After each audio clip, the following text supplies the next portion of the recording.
이채훈의 킬링 클래식.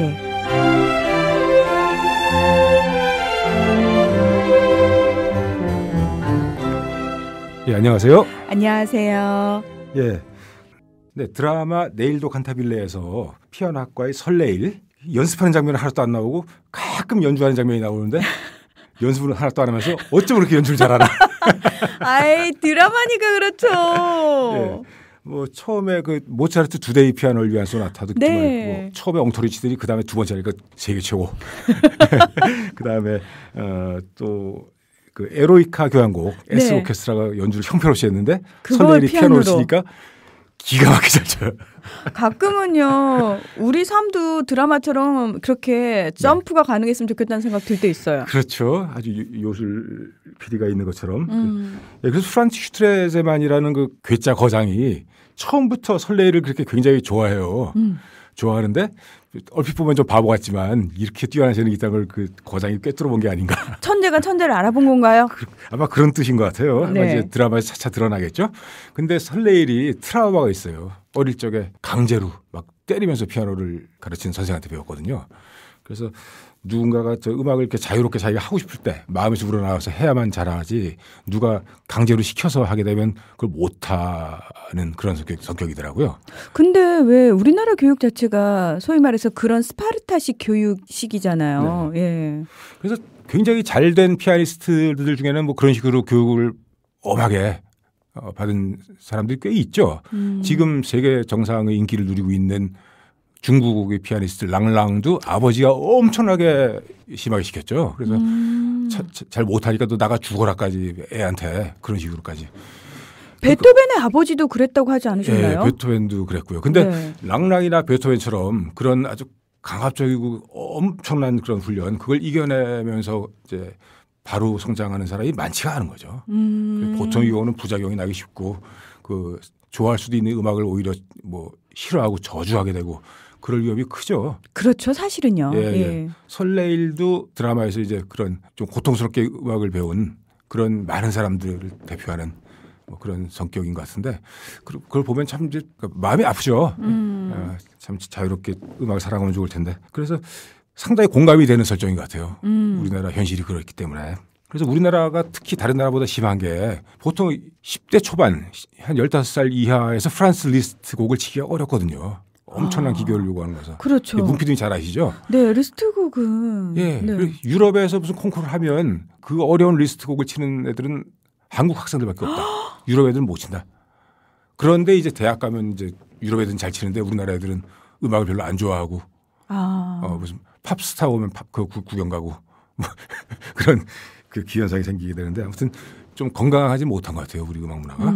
그래서 설레일이 이렇게 어떤 굉장히 엄한 피아노 선생님 마스터 클래스에 들어가게 되는데 차라리 강압적으로 우리가 피아노 쳐봐. 뭐 그러니까 어릴 적 트라우마가 되살아나서 연주를 못하고 그냥 울면서 뛰어나가죠. 그런 장면이 나오는데 그 장면이 저는 마음이 짠하더라고요. 네.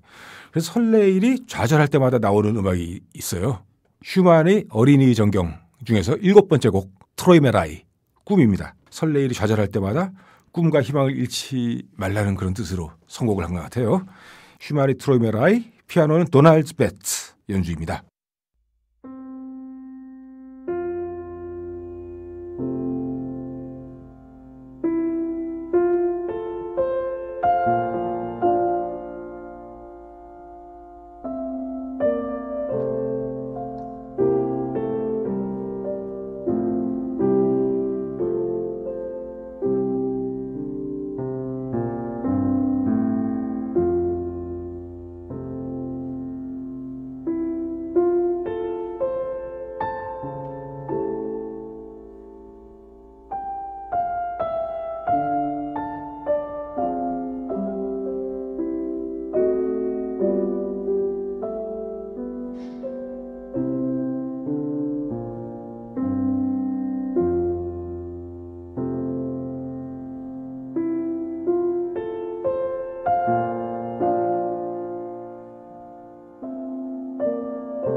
슈만의 트로이 베라이, 설레일이 드라마 네일도 칸타빌레에서 좌절할 때마다 나오던 그런 곡이죠. 네일도 칸타빌레 아직 나오지는 않았는데요. 이제 곧 나올 게 예상되는 곡을 하나 들어볼까요? 네.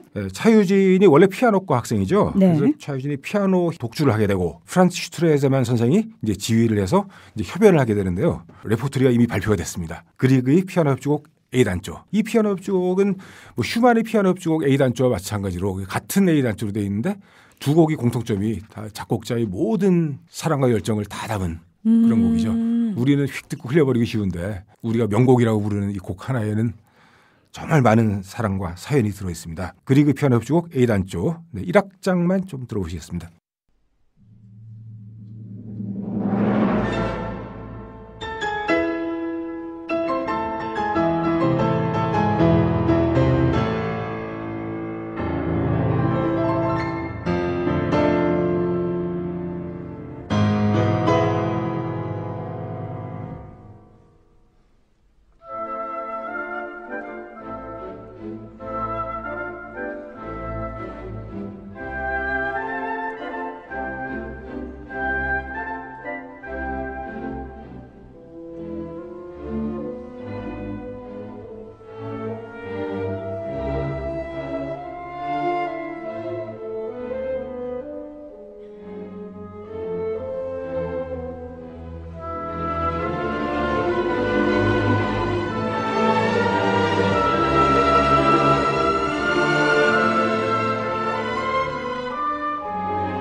드라마 내일도 칸타빌레 5회에서 드디어 오케스트라의 그 음악 배틀이 벌어지죠. 네. 네, 아주 세련되고 기량이 뛰어난 A 오케스트라. 그다음에 기량은 떨어지지만 아주 자유로운 음악 사랑하는 마음으로 연주하는 S 오케스트라. 지는 팀은 해체된다. 뭐 그렇게 돼 있어요 드라마에. 그런데 이제 그 심사위원이 이제 7명이죠. 네. A 오케스트라를 지지하는 교수 3명, 그다음에 S 오케스트라를 지지하는 교수 3명. 3대 3이 될 것 같고. 그 안에서 그 오케스트라 이름이 A고 S인가요? 예. 그러면은 저 문득 생각이 났는데요. 우리가 흔히 공연장에 가서 공연을 볼 때 티켓을 살 때요. S석, A석, R석 뭐 이렇게 쫙 나뉘잖아요. 많은 분들이 그걸 어떤 기준으로 나누는지도 굉장히 궁금해할 것 같아요. 오케스트라 그 청중석이요. 네. 저는 굉장히 일반적으로 의견과 다른 생각을 갖고 있어갖고 네. 제가 얘기를 해서 될지 모르겠는데 그 음악 홀 전체의 어떤 음향을 다 일일이 세밀하게 해서 점검을 하면 네. 2층 맨 앞자리가 제일 좋답니다. 진짜요? 예. 그래서 거기가 이제 R석 중에서도 R석, 로얄 시트. 옛날에 왕이 있을 때 왕들이 왕이 보던. 네. 그다음에 보통 이제 1층 중앙의 자리들이 이제 또 R석인 거고요. 네. 그다음에 뭐 사운드가 뭐 홀 벽에 이렇게 반사돼 갖고 이제 가는 뭐 그런 걸로 해서 뭐 1층 뒤도 좋다 그렇게 얘기하는데 거기 이제 주로 이제 S석 스페셜 좋은 석이고 이제 안 좋은 자리를 1등석 1등석이 안 좋은 자리 2등석 그다음 네. 3등석은 이제 잘 안 보이는 자리. 유럽 가면 학생석이 있어요. 학생석이요? 예. 그래서 오케스트라 연주회나 오페라는 꽤 비싸잖아요. 그렇죠. 좋은 자리는 뭐 거의 20만 원 가까이 되고 기도 하고 뭐 정말 세계적인 음악 단체다 연주다 그러면 10만 원은 훌쩍 넘어가는데 학생석은 이제 한 뭐 유럽 가보니까 한 5천 원 정도, 4, 5유로 그 정도. 그러니까 학생들을 배려해 주는군요. 그렇죠. 돈 없는 학생들 보러. 근데 뭐 학생들만 갈 수 있고 들어갈 수 있는 게 원칙인데 빈 필하모닉 연주하는 빈 아구회 있잖아요. 빈어 무직프로인데 게젤샤프트. 왜 신년음악회 같은 데서 빈 예, 맞아요. 필하모닉 거기, 예, 실황 중계해 주잖아요. 거기. 거기 근사한 홀인데 그 1층 맨 뒤자리 네. 그거는 그냥 뭐 할인석이에요. 그냥 줄 하나 쭉 쳐놓고 그 뒤에서 앉아서 들어도 되고 누워서 들어도 되고 그래도 되는데 그게 네. 뭐 싸더라고요. 8유로인가? 지금 정확히는 제가 모르겠어요. 그러니까 한 뭐 10,000원 안팎 그 정도로. 근데 잘 들려요. 아주 좋아요. 그래서 거기서 빈에 뭐 취재를 가면 꼭 거기 그냥 음악회 있는데 이렇게 다 가서 듣고 그랬는데 그런 배려가 있는데 우리나라 음악당은 그런 배려가 좀 적죠. 없어요. 네, 학생석 좀 대폭 싸게 해서 좀 자리를 많이 배정하면 좋은데 네. 정말 조금이라도 더 어떻게 손해 안 보려고 다 비싼 자리로. 그 싼 자리는 몇 석 안 되죠. 네, 그게 참 신기해요. 그게 참 예. 유럽에서 그런 걸 좀 배웠으면 싶다. 이제 그런 좀 없는 사람에 대한 배려 그런 게 좀 더 있었으면 좋겠다 그런 생각이 드는데 이제 제 얘기를 좀 할까요? 네. 저는 어떤 자리를 좋아하냐면 합창석. 합창석이요? 예. 그 왜 오케스트라 뒤에 위에 있는 곡이요? 예. 저는 사실 거기를 앉아본 적이 없고 늘 네. 맞은편에 앉잖아요. 그러면서 저 자리는 도대체 어떤 사람들이 앉을까 궁금했어요. 거기 2등석. B석 또는 C석이죠. 근데 거기가 좋은 이유가 뭐예요? 그게 보통은 이제 사운드 밸런스, 음향이 이제 균형 있게 그 오케스트라 모든 악기들이 이제 골고루 잘 들리는 악기 자리. 네. 그러니까 이제 좋은 자리가 더 비싸잖아요. 그렇죠. 그 합창석은 사실은 그 음향 밸런스는 엉망이죠. 예컨대 저 오른쪽 뒤에 앉으면 콘트라바스 뒤라서 그렇죠. 좀 그쪽 소리가 크게 들리고 팀파니 뒤에 앉으면 팀파니 쿵쾅거리는 소리가 들리고. 네. 그다음에 저쪽 뒤로 가면 이제 또 뭐 바이올린 소리만 들리고 뭐 그럴 수가 있는데 꼭 저 가까이 있는 악기가 크게 들리는 건 물론 아니죠. 그 악기 소리 통이 향하는 방향이 크게 들리긴 하는데 어쨌든 팀파니 뒤에 앉으면 팀파니 소리가 쿵쾅 크게 들리는 건 사실입니다. 그런데 그 음향 밸런스 잘 맞춰진 세련된 소리를 듣는 것도 물론 좋겠지만 라이브 연주회는 역시 호흡이거든요. 그래서 거기 합창석에 앉으면 내가 오케스트라 단원이 된 그런 느낌이 들어요.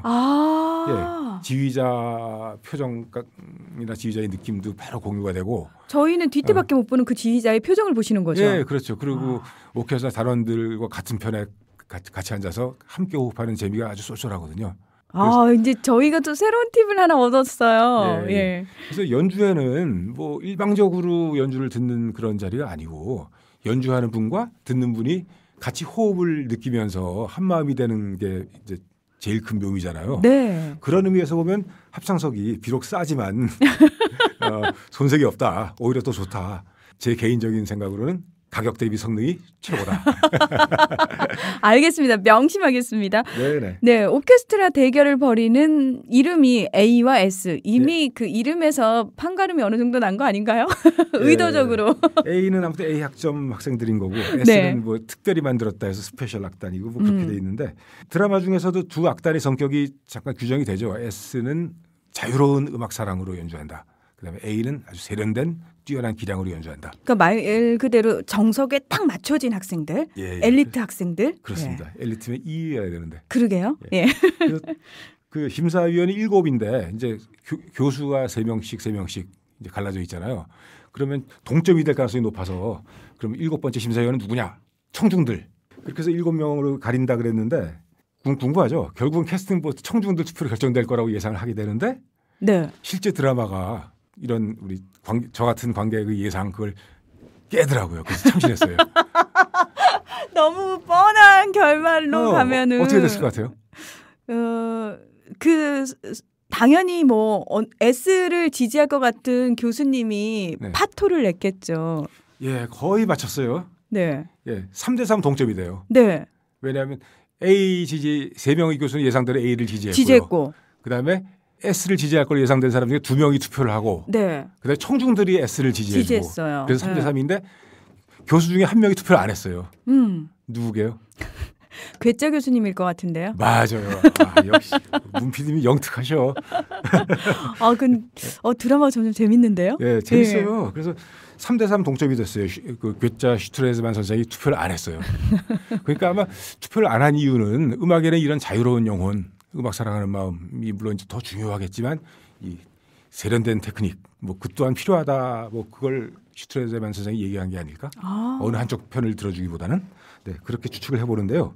이 슈트레즈만 선생은 윤희송 음악제에 다녀오겠습니다라는 메모를 써놓고 사라져버려요. 윤희송 어디서 많이 들어본 비슷한 이름이 있죠. 네.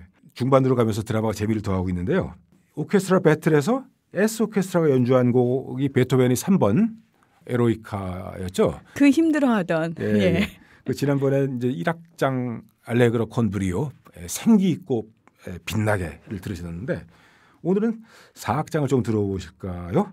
4악장은 베토벤이 이 교향곡에 담고 싶었던 메시지 자유를 찬양하고 그다음에 인간에게 불을 가져다 준 그 신 프로메테우스의 이름을 빌어서 노래를 하죠. 베토벤이 에로이카 교향곡을 쓰기 전에 발레 음악 프로메테우스의 창조물이라는 발레곡을 썼어요. 그걸 발표했는데 거기에 나오는 춤곡 2개를 가져와서 그걸 주제로 변주곡을 만들었어요. 그게 이제 에로이카 교향곡이 피날레가 되는 거죠. 그리고 베토벤이 이 피날레를 워낙 자랑스럽게 여기고 좋아해서 같은 주제로 또 피아노를 위한 변주곡을 만들었죠. 그걸 에로이카 변주곡이라고도 합니다. 베토벤이 마음을 다 바쳐서 자유를 찬양한 그런 피날레인데요. 5회 오케스트라 배틀에서 이 4악장이 잠깐 나오더라고요. 전부 다 틀긴 기니까요. 그래서 오늘은 이 4악장을 좀 들으면서 제가 좀 짧게 설명 올리겠습니다. 카를로 마리아 줄리니 선생이 지휘하신 LA 필하모닉의 연주입니다.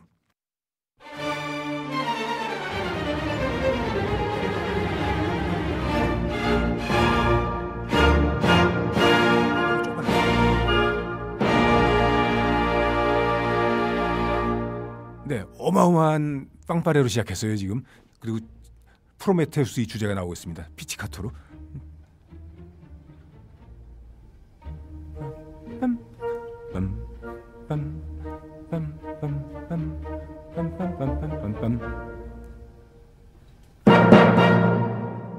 네, 이 주제 기억해 두시고요.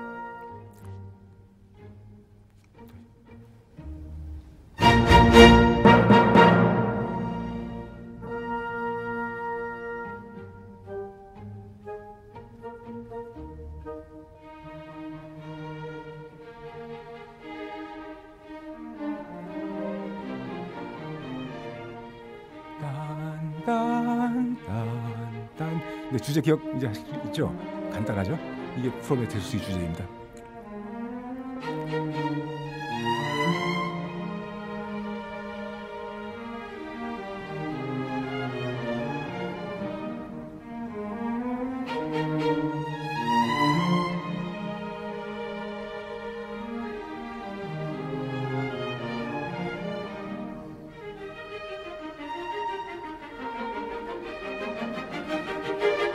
주제가 되풀이되면서 조금씩 변형되고 있죠. 변주곡이 이미 진행되고 있는 겁니다.